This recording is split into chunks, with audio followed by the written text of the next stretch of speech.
The headline is Divorced Woman Demands Refund from Wedding Photographer 4 years later. What? 4 years? Hashtag true story. I'm Gavin Hardcastle, and you're listening to the Irish Photography Podcast. And believe it or not, it's actually not that boring.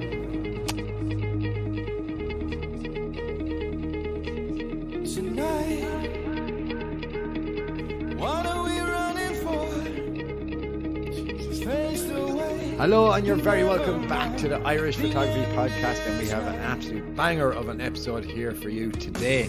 I'm joined as always my co-host from down in Cork. Here he is, and here we are, Darren J. Spooney. How are you keeping, buddy? Absolutely fantastic, Dod Boy. Fantastic. Couldn't be better.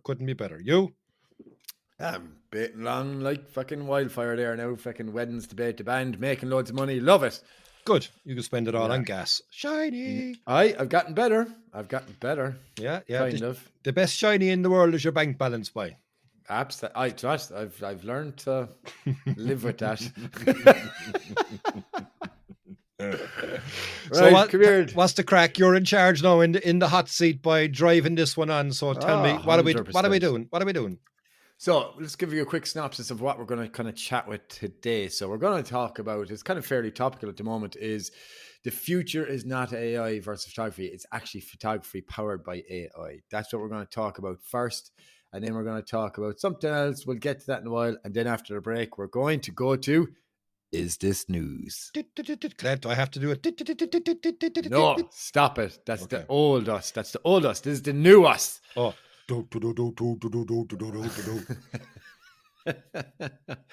Anyway, Darren, let's jump into it, buddy. You ready for it? Man. Yeah, fire away. All right. So like I said, the title, the future is not AI versus photography. It's actually photography powered by AI. And it's something that's really kind of hit home as of late, because we've all kind of seen what is going on in the world with the advancements of AI. And it started with, I suppose, the whole Dolly the sheep back in the day, kind of making clones and stuff like that. But it has worked its way into computers and everything like that. So what AI is actually called is artificial intelligence, for those who don't know, but I'm sure you should know already. And to be honest, you look, it is rising up in every industry. In almost every instant, there are fears of redundancy, which naturally makes photographers hesitant to embrace AI. But when you zoom in, but when you zoom in, the future of photography may not be as black and white as you think. What is your stand on AI and photography, Darren? We're all doomed. Robots are going to take over the world, and Skynet is real. For us moguls, what's Skynet? I'll be back. Oh, is it? I was thinking of what's that thing with Mila Jovovich? Do you know the hot one? Oh yeah, and Bruce Willis is in it as well. The Fifth Element or something like that. No. It was a game. There were zombies and I don't know. But anyway, I'll tell you what my thoughts in AI are. Is that AI is something which is powered by a computer. Absolutely, it's only going to be based on the input that it's given. It doesn't have the ability to form something that, if it hasn't been created in the first place, for it to be able to replicate. When you start looking at the way it's going at the moment, and people are getting worried, and for rightly reasons, because there's been AI images have won photo contests. So, I mean, unless somebody knew that it was AI, they wouldn't be able to tell that it is AI. But at the same point, from photography's overall view, the experience is more important to me about taking the photo as a photographer. And pretty soon you're going to have places, which effectively has been the way in Photoshop. If you look at people who are digital artists, they create multiple images into one shot to create a world that actually doesn't exist, or how they envisage it should be looking in their mind's eye, let's just say. But in the true form of the sense in photography, people will still be drawn to, from a landscape point of view anyway, scenes that are familiar, but in something that actually looks well. Because, imagine somebody going off to the west coast of Ireland to look for the pyramids that are on top of the Cliffs of Moher. You're right. You're 100% like, it is the experience, is the journey, especially for landscape photographers. Like it's like the picture at the end of the day, if you get the right light and it's just unbelievable, then it's just so much better. But for you and I and some other landscape photographers out there, like it is the journey, it's the camaraderie, it's the crack, the experience that we love doing. And it's just like if you go back, I don't know, 15, 20 years ago, when there was kind of the advancements from black and white photography, film photography to digital photography. And my college lecturer said to me, this shit will never catch on. How wrong was he? Words. Like, yeah. But it just shows you like the advancements of everything that are happening in the world. And like for black and white film photographers, people, they still love doing that. Like it's a very niche market. It's a very niche amount of people that actually do it. I hate it. I don't like it at all. It really annoys me, it's tedious and everything like that. But they love the experience of it, just like we love the experience of being out in the landscape. Yeah, but you know what, right? I mean, from a landscape photography point of view, there are plenty of places around the world that I will never get to see, but I can look at them through other people's images. There's plenty of places around the world that I will go visit and I will take my shots there, and I'll enjoy more than just the time where I put my face behind the camera and hit the shutter button and catch the image, as you say. Because as you said, it's about enjoying everything that you're at and the places that you're at and the people that you're at and everything else that you are experiencing, right? So I'll keep going there so that you don't have to edit out that piece there. Like, so you're going to be editing this. So there's a nice bit of a cut there for opening that and turn off your notifications on your phone as well. But, sorry. So when you're actually going off out and you're enjoying it, there's a lot more than just actually taking the shot on the back of the camera. That's landscape photography. When we start looking at portraiture, I mean, there was an image there that came up recently, was the Pope in that's brilliant. In a hood, a puffer jacket, right? And it looked totally real, except for it still can't do hands. The AI 6 fingers or something. Still can't do hands. There was another one where Donald Trump getting arrested, and again, look, you take that now that people know AI exists. You go, okay, is this real? Is this fake news? Is this augmented reality? Let's just say. But if you took the technology that we have right now and you went back 15 years and you put a picture up of the Pope in a puffer jacket, it would be real as far as everybody's concerned, because they didn't know that this technology exists. So I think what AI does right now is that it kind of forces us to think differently about photography, about the image that we're seeing. But that's no different to how somebody, like I said, is a digital artist and they manipulate something in Photoshop to create a world or a realism in their own mind that actually doesn't exist, full stop. Yeah. What's your thoughts? My thoughts are... And I'm taking this from a business aspect, like, because my job is photography. I'm a professional photographer. This is what I do for a living. This is how I put food on the table, and this is how I put a roof over our heads. So I am slightly worried. I'm not going to lie, but not right now. I'd say for the next 5 years, I'm good. After that, I just don't know what's coming in the future. There's no substitute for creativity, if that makes sense. So if I'm at a wedding and I'm getting these certain creative shots, you can't, I'm guessing there's no such thing invented yet to take photographs for people and no need for photographers. I don't know. Is that coming down the road? I really don't know. But it is scary to realize that our world is going to start shifting, and probably for the worse. Could be for the better. Who knows? But me, for business aspect, I am slightly worried. If I wasn't, I'd be lying, So I don't know. It's going to be really interesting. I've already registered the domain weddingbot.ie. So you're You goosed. did not. I did, yeah, weddingbot.ie. So we'll send out a robot and he'll greet you by going, you can't be able to do AI for a wedding because the people that are there are humans. And Yes. and like I said, AI can only go and replicate something that exists already.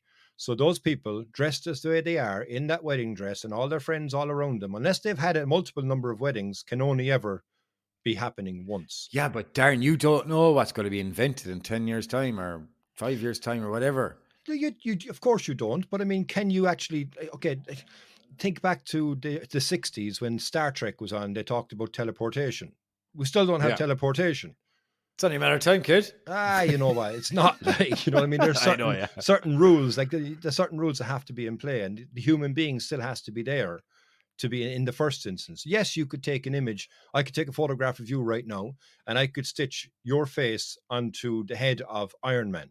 And it may look realistic, but it may not Yes. look realistic. But both of those things existed before now. So unless it's something that happened already that can be manipulated to something new, I don't think it's possible. That's my Okay. opinion. But Fair enough. that being said, though, like every single person's face is unique in some way. Some people are twins, Yeah. okay? Other people look very similar. You and Ken are almost twinnies, right?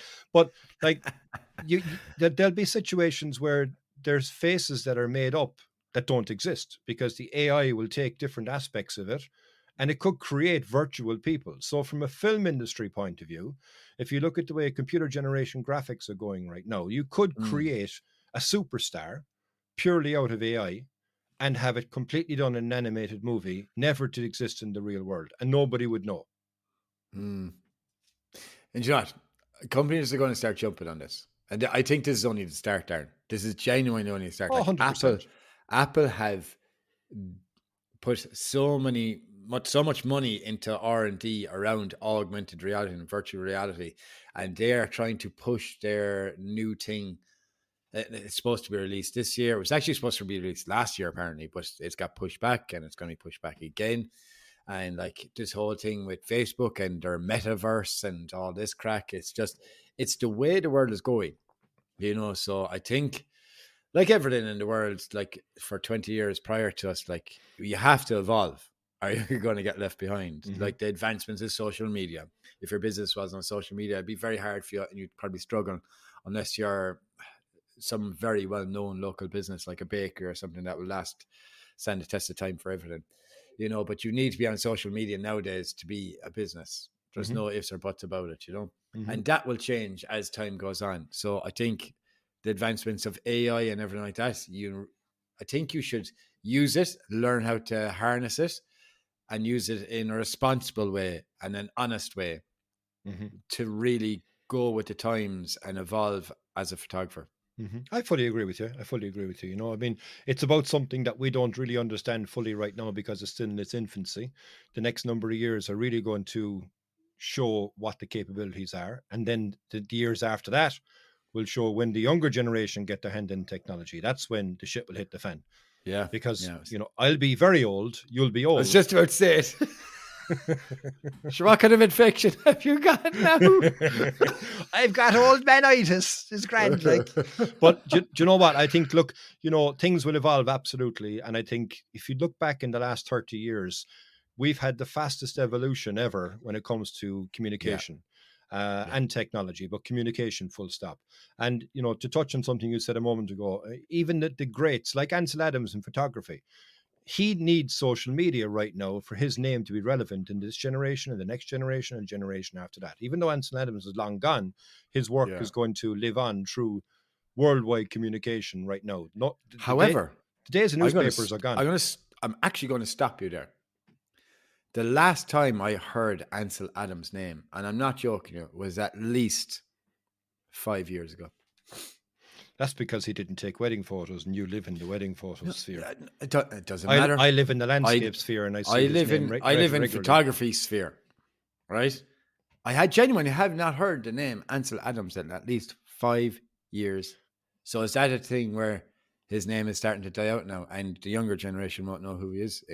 I don't know. I think everybody will know who Ansel Adams is if they're studying photography, because he is one of the original greats. He is the forefathers of what we think and what we know and what we learn about photography. So I think, yes, his name will always be there and be synonymous with photography. But, riddle me this: in 20 years' time, whose names will be the modern day greats? And will they be people, dear God, and will they be people who we know of, that we kind of grew up with, let's just say, that are going to become the greats? Or are they going to be people from the obscure? And I think that's probably, that's a topic in itself, actually, that we could discuss, from where people are going now to where they're going to be and predict to be in 5 years, 10 years, 15 years, 20 years. Love it. But I think AI, like I said, it's in its infancy, and it's something that, yes, keep your eye out. Don't be worried about it right now, but make sure you understand it. Make sure you're keeping abreast of it, because if you don't, you are going to be left behind. Absolutely. Right. We'll leave it at that, Darren. Very well discussed. I enjoyed talking about it, but we're going to move on to our next topic, and it's something that it's not that it hit home or I was worried about it or anything like that. A friend of ours, friend of the show, Gavin Hardcastle, kind of made a small bit of a boo-boo, right? A while back, no, it wasn't recently. Yes. A while back, but Yeah, we've been missing from having our chats. Yeah, exactly. And it's something that I want to discuss because I think, okay, let's just play a little scenario. So Gavin went out on a YouTube video and took a lovely shot of like all this kind of caverns and waters and everything like that, and posted the photograph on social media. And within a day or two, some guy had went along and taken a photograph of the exact same scene, more or less the exact composition. I mean, like it was millimeters close to it, like, you know, but it wasn't the same photograph. And Gavin didn't look at it properly. He didn't study it properly. And he thought the guy literally stole his photograph online, took out the watermark and posted it as his own, you know. So Gavin made a bit of a mistake, you know, and kind of called out the guy. But since then, you know, he realized it wasn't his photograph and he apologized, and fair play to Gavin, call a spade a spade. He knew he fucked up, you know, so at least he kind of fixed it from that aspect. But it's just plagiarism. Even though he didn't steal his photograph, he kind of still stole his composition. Now, we all go to our honeypot locations and all that, and we do take somewhat similar pictures, but I wouldn't go out of my way to literally go millimeters of the same composition. And I could have done it in the past and without realizing it, whatever. But this dude knew exactly what he was doing, you know. So I think both parties were at fault. I think your man for kind of stealing the comp and posting it as his own picture, which it was his own picture. I think Gavin was wrong for calling the dude out, and kind of the way he went about it was wrong. But like I said, he did apologize. So what do you think of the whole situation and plagiarism? Well, look, I think the reality of the situation these days is the moment you put something up online, it's open for copycats, full stop. And if it's something that's good, then somebody is going to want to copy that. And they're going to want to try and create or call it their own, let's just say. You could have the best image in the world, but the advantage that I have as a landscape photographer is I'm not just generally dealing with a subject, I'm also dealing with a sky.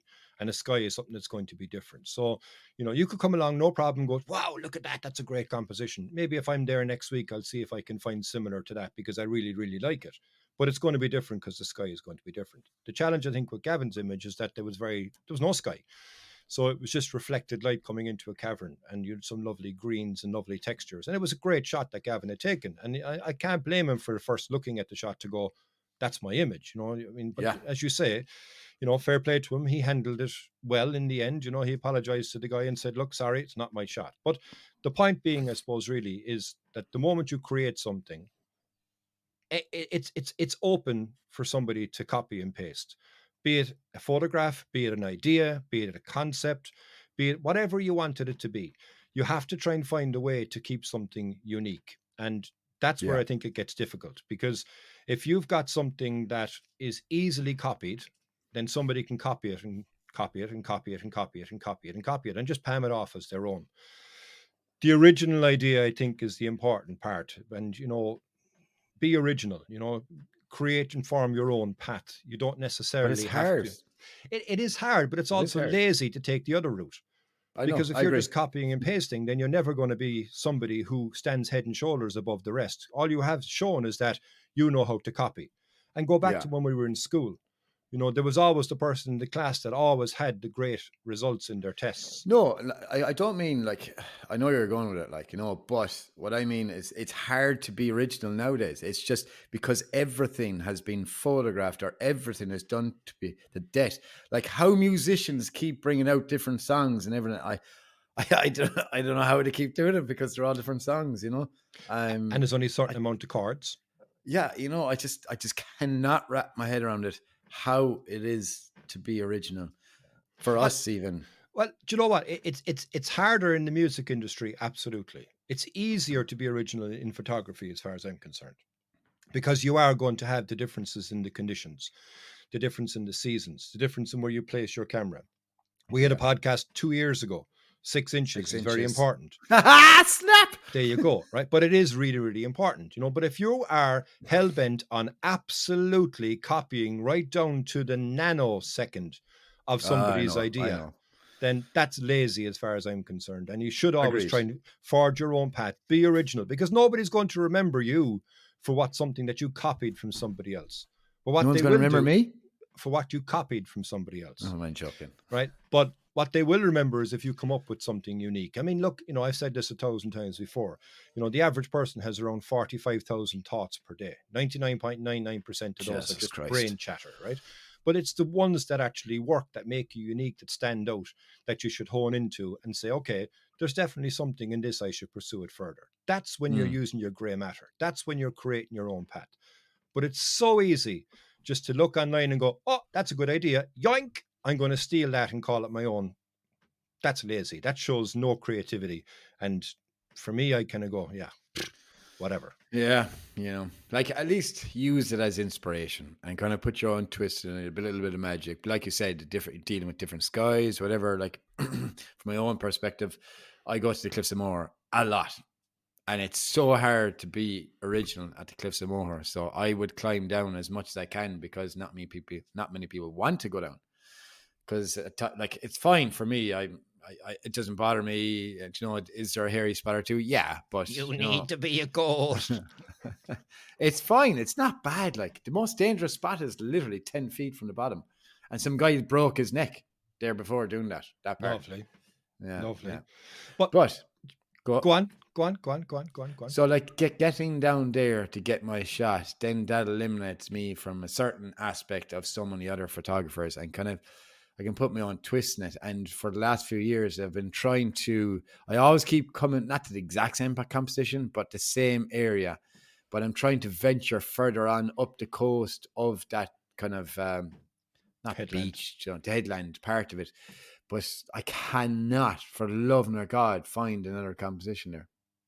Well, that's why I love seascape photography so much, because every single shot is unique, because the waves are always going to be different. But if you're up on top of a cliff and you're shooting down the cliffs some more, you're not going to see a detail in the wave below. What you are going to have is a difference in the sky.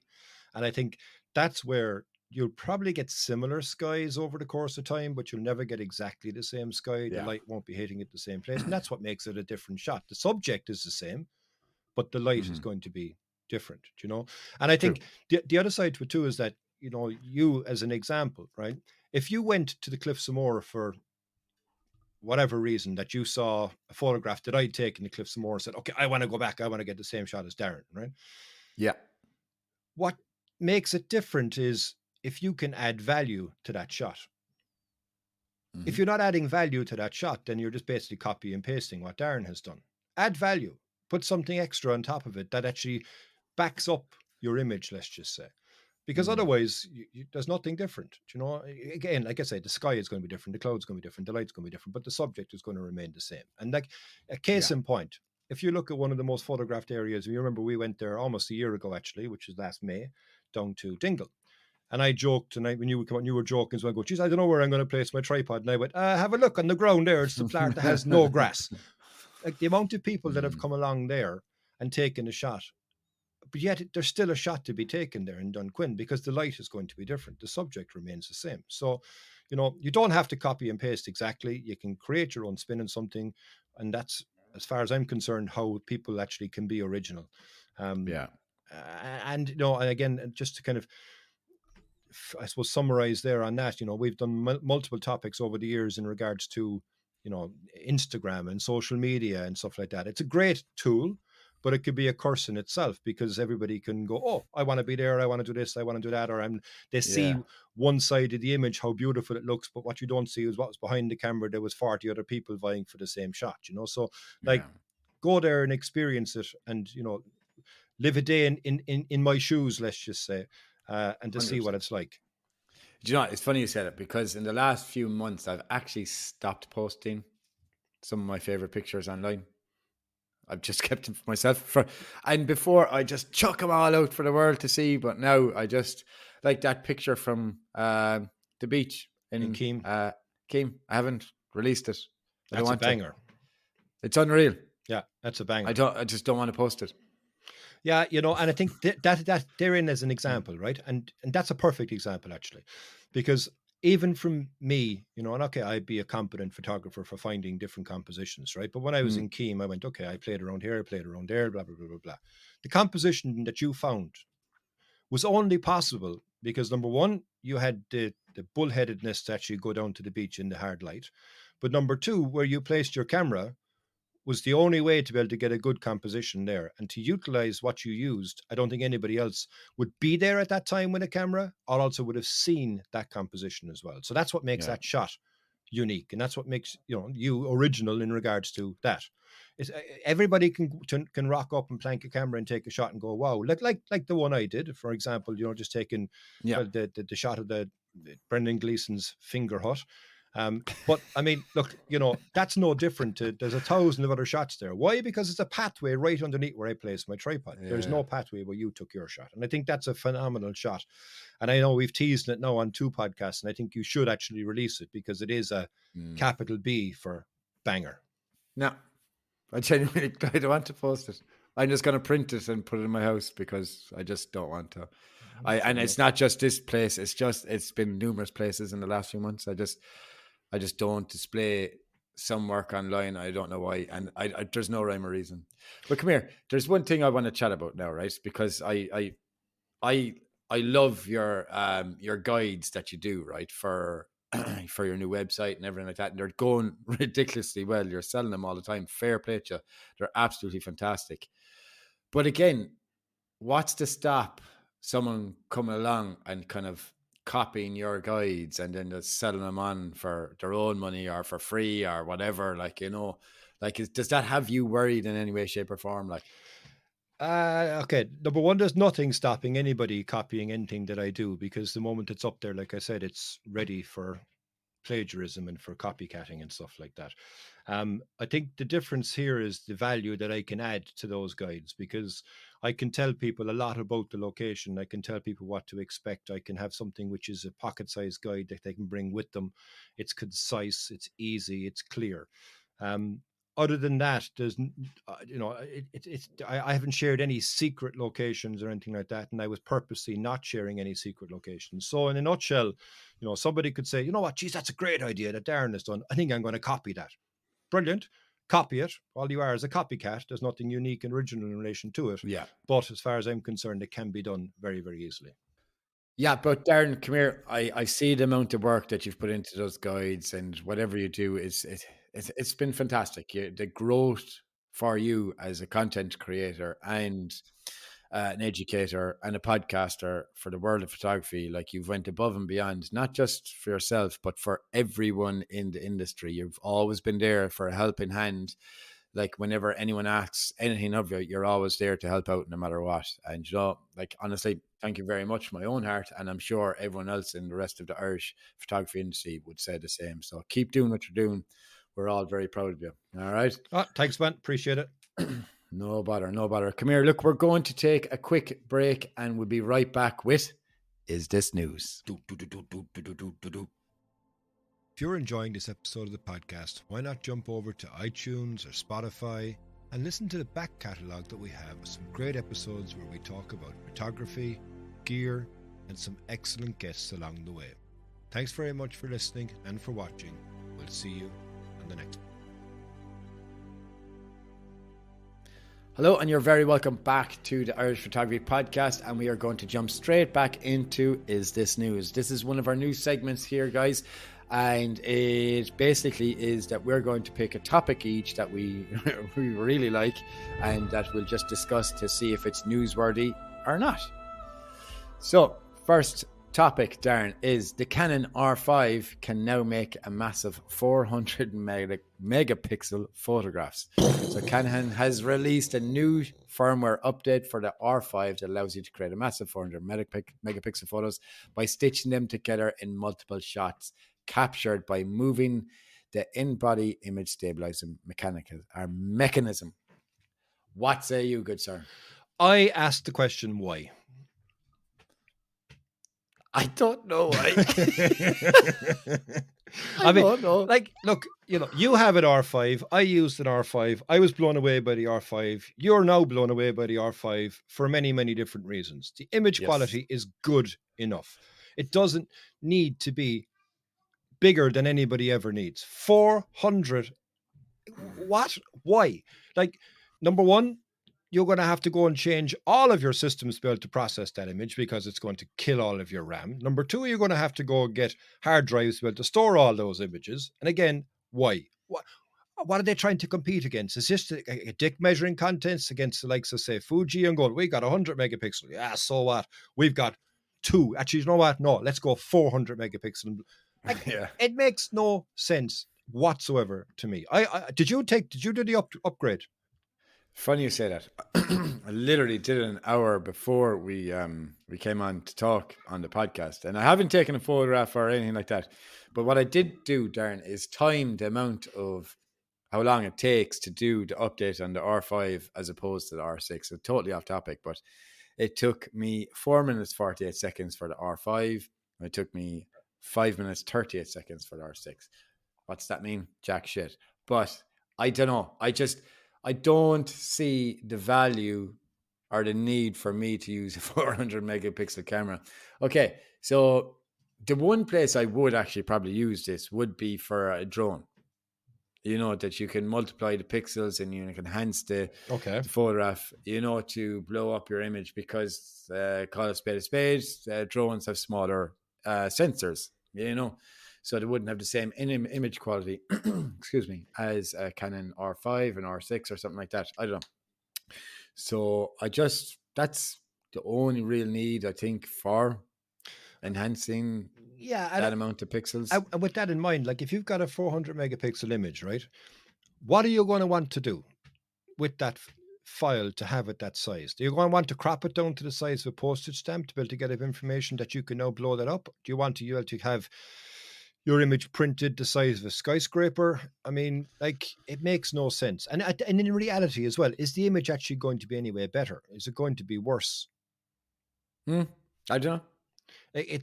I'm baffled. It's AI, right? It's combining multiple shots. Yes, there you go. It's moving the sensor within the camera. It's moving the sensor using the IBIS, I imagine it is, yeah. So, like, is it going to work for a long exposure? Is it going to work for only a certain fastness of shutter speed that it can do that during that period of time? Is it going to slow the camera down overall? Is it going to slow down the writing speed to the CF card? Like, for me, it makes no sense whatsoever, and I cannot for the life of me figure out why they would do it and who would have a need for it. I think it's just purely a. Would a landscape photographer need it? Would a landscape photographer want it? No and no. Okay, here is argumentative point. Nick Page took an amazing photograph of like freaking I think 7 photographs, like it was 7 plus 7. On Kauai. Yeah, it's 7 plus 7. That's 14, 28 photographs. So 4 stitches down, 7 stitches across. I think I could be wrong. I'm sorry, Nick. But yeah, he did that, and it was just an insane amount of information on the camera, and Photoshop nearly calved it when he stitched it all together and processed it like so. But why did he do that? Did he do that because even with his widest angle lens, he couldn't get the entire scene into the image, so he had to do that? But he used a long focal length for that shot, didn't he not? Possibly, but even with your widest angle lens, you probably wouldn't get it all in there from where he was at. So by using the telephoto and then creating that whole stitch across up and down, you can get more of the scene and then combine it into one shot. It's like a pano. I did one. I know you did. In Cicada. Yeah.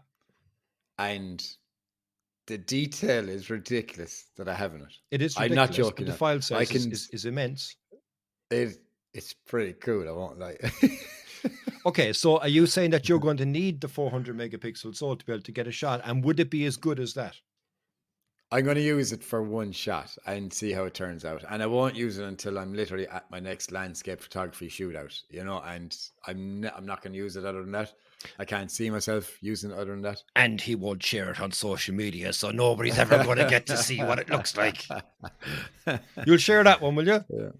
I will. I'll share it with the world, and I'll share my experience on the podcast as well. So just to, Okay. It's like the time. Do you remember Canon lent me the R5 before they lent it to you? Yes. Ouch. Yeah. And I used the 8K RAW, and it's just, I was like, this is cool, but why? Nah, I'll never use it.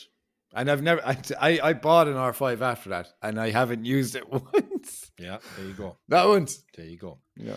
But you know what? In 10 years' time, 20 years' time, you know, when everybody's shooting at 16K or 32K, like, Yeah.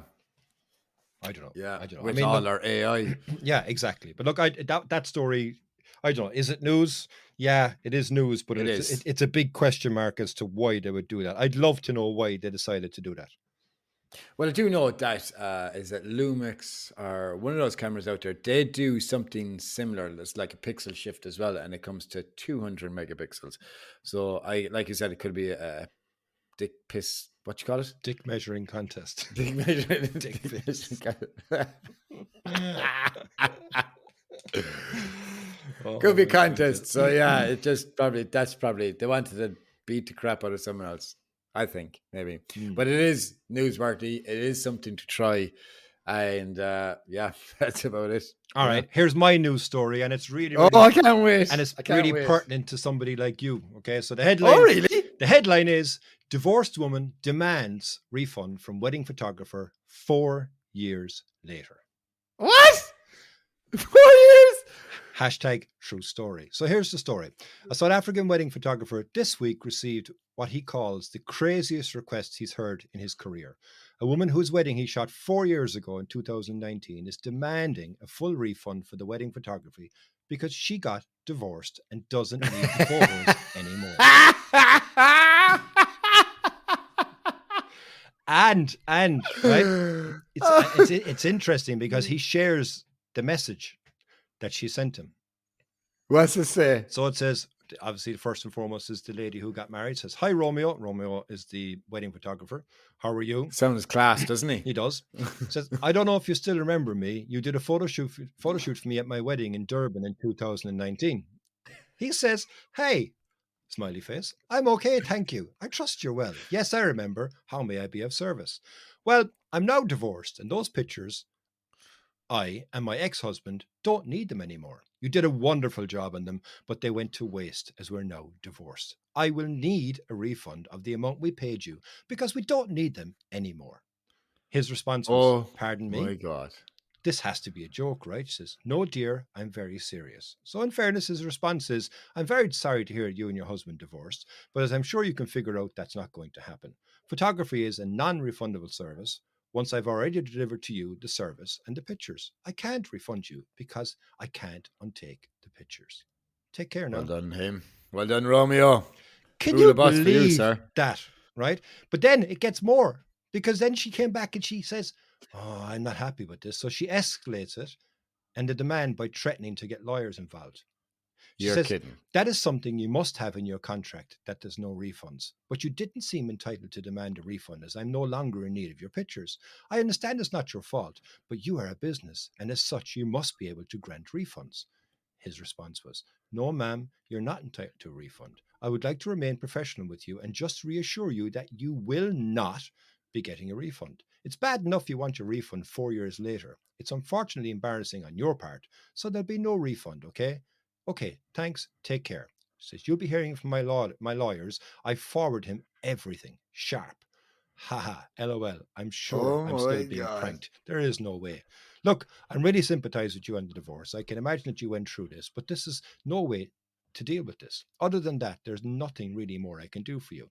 She says, "Okay, good morning, Romeo. It's fine. Then let our lawyers deal with it. At least refund 70% of the money, and I can make a move on and heal from everything. Where are you? I'm in Joburg. We can meet up to discuss the issue going forward." This is insane. Can you believe that? This is insane. Can you believe that? This is absolutely delirious of that woman.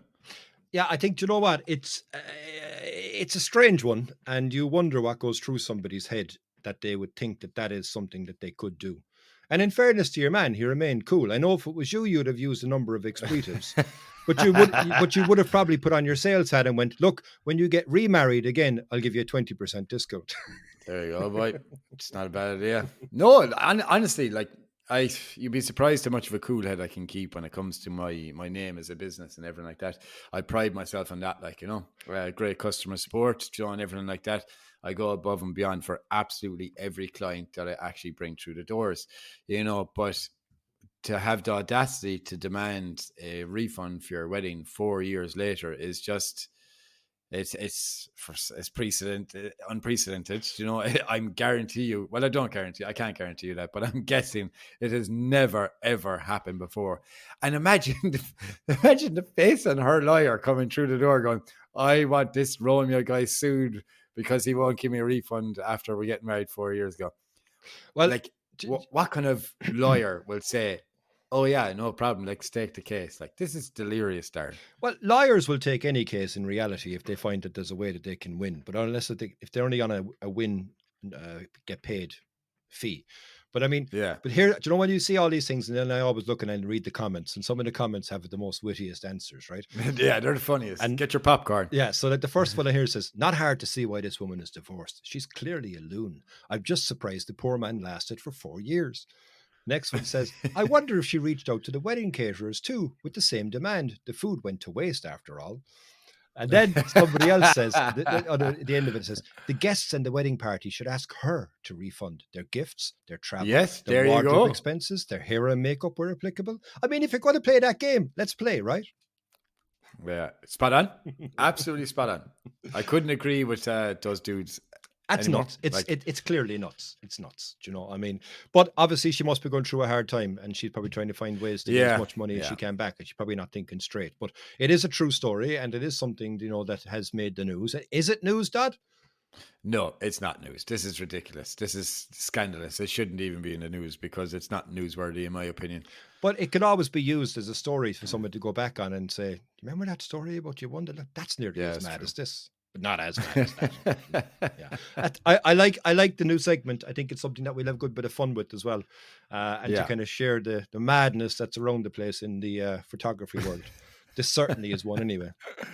For sure, sir. All right, so guys, thank you very much for listening to this week's Irish Photography Podcast. This has been absolutely amazing, as like I always say.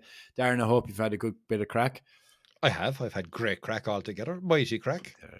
There you go. Crack is the Irish word for laughs and jokes and fun. Not everyone knows that. Not from our audience that listens outside of Ireland. They do. Just like leprechauns are real as well. Yes. So, guys, thank you very much for listening to the podcast, and we'll catch you in the next episode. Talk to you soon. Slán go fóill, everybody. Thanks for listening. Heyo. Hey guys, if you dig what you're hearing, why don't you jump over to iTunes, Spotify, or wherever you get your podcasts. Give us a 5-star rating and don't forget to share with your friends. With all that done, we'll see you next week, and remember, keep shooting.